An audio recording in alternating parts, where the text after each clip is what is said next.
Para o primeiro episódio da série sobre preconceitos, eu achei justo começar pelo mais antigo que está em registro e também o que mais abriu precedentes, que no caso foi o machismo/misoginia.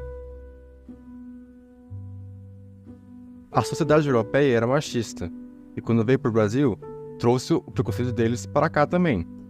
Só que os indígenas que estavam aqui também eram machistas, de um jeito diferente, em diferentes graus, mas também tinham preconceito.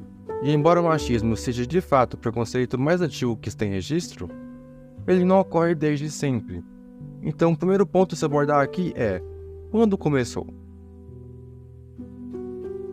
Ao tentar responder essa dúvida, eu me deparei com um problema que afeta o combate a todos os preconceitos: o dualismo cartesiano.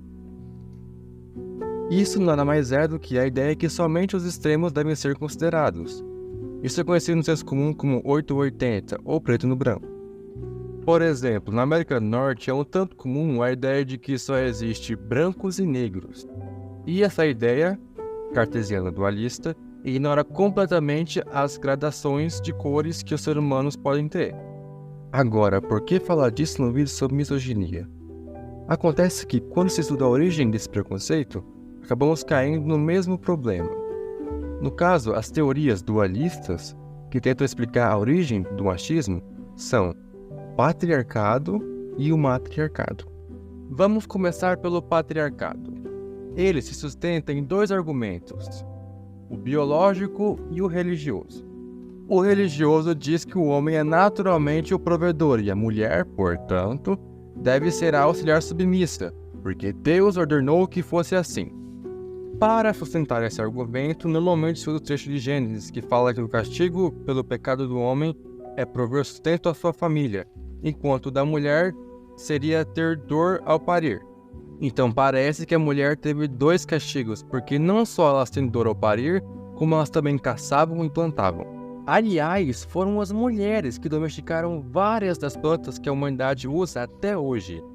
A ideia do homem provedor de lar e a mulher dona de casa surgiu no século XIX, e não em Gênesis, como alguns conservadores sugerem. E mesmo que isso fosse verdade, isso nos levaria à segunda falha desse argumento, que é a relatividade da religião. De fato, houve essa divisão de gênero na mitologia judaico-cristã. Mas será que todos os deuses são machistas? A resposta é não. Nem sempre religião é sinônimo de opressão. Oxalá, por exemplo, criou homem e mulher juntos. Então qual é a resposta certa? O Deus ocidental ou os deuses alternativos? A resposta é todos e nenhum. Fé é algo absolutamente pessoal. Ninguém é obrigado a ter a mesma religião que você. Portanto, mesmo que a sua religião diga que as mulheres são inferiores, ninguém é obrigado a aceitar isso. E tem o segundo argumento que defende o patriarcado, que é o argumento biológico, no qual os seres humanos teriam herdado os seus preconceitos do macaco. É fato que a nossa ancestralidade afeta um pouco a nossa identidade, no nosso comportamento, porque se você duvida, é só olhar para suas mãos. Mas, como a gente viu já no episódio 0 da série, preconceito é uma construção cultural, então não faz sentido colocar a culpa disso na biologia. Agora que sabemos que o patriarcado não tem fundamento, nos resta a segunda teoria que tenta explicar a origem desse preconceito, que é o matriarcado. Ainda usando Leandro Carnal como fonte principal, tudo começou na Suíça do século XIX, quando um professor chamado John Jacob Bartholfeld publicou um livro chamado Das Mutterheit, que é comumente traduzido para matriarcado. Segundo ele, o mundo anterior às civilizações poderiam ser divididos em 4 etapas. Na primeira, os humanos adorariam forças telúricas e teriam uma espécie de superdeusa mãe que abençoaria a sociedade de poliamor, onde tudo era partilhado. Na segunda etapa surge o sedentarismo. Logo, a deusa mãe passa a abençoar as colheitas. Até essa parte não haveria muitas guerras e a mulher ainda estaria no comando. Na terceira etapa, os homens já começariam a tomar o lugar das mulheres e deuses masculinos começariam a surgir.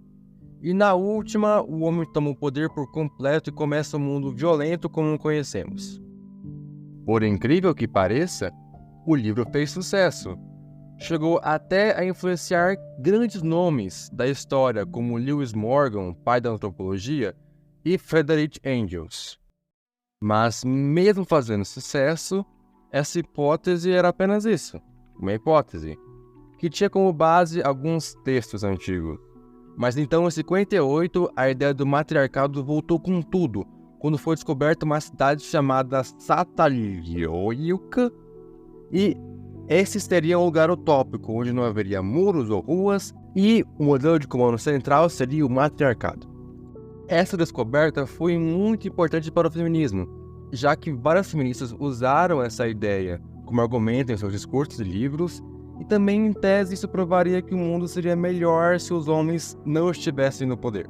Porém, nos anos 90, quando o hype já tinha passado, novas pesquisas foram feitas nessa cidade e concluiu-se que não havia status ou direitos especiais para mulheres, mas sim igual relevância para todos. Então não tem jeito, tanto o patriarcado quanto o matriarcado estão errados. Isso pode até soar um pouco triste, mas na verdade é bom. Primeiro que uma sociedade onde as mulheres teriam esse tipo de poder seria apenas um machismo ao contrário, o que nos levaria novamente ao dualismo cartesiano. E também, essa pesquisa prova que uma sociedade onde homem e mulher são iguais não só é possível de existir, como já existiu. Enfim, o autor discorre sobre outros pontos do mesmo tema, como a história do feminismo, os preconceitos do próprio feminismo, mas eu quis dar um foco a mais nessa parte do dualismo, porque eu vejo que existe um extremismo muito grande nessa pauta. Ou você vê um bando de conservador tirando o argumento da bunda para falar que mulher é inferior, ou você vê um bando de feminista disfarçado de feminista falando que o mundo seria melhor só com mulheres. E no meio disso tudo, a gente acaba esquecendo que a luta por direitos não é algo em prol de um gênero ou de uma classe, e sim em prol do ser humano como um todo. Então, a conclusão principal desse vídeo é: não é possível construir uma sociedade igualitária enquanto houver esse dualismo pernicioso dentro de nós. E eu falo nós porque eu também tenho esse problema. Muitas vezes eu ignoro as nuances do tema para ir direto ao extremo. Mas isso é algo que eu quero corrigir em mim. E eu espero que você reflita sobre isso também.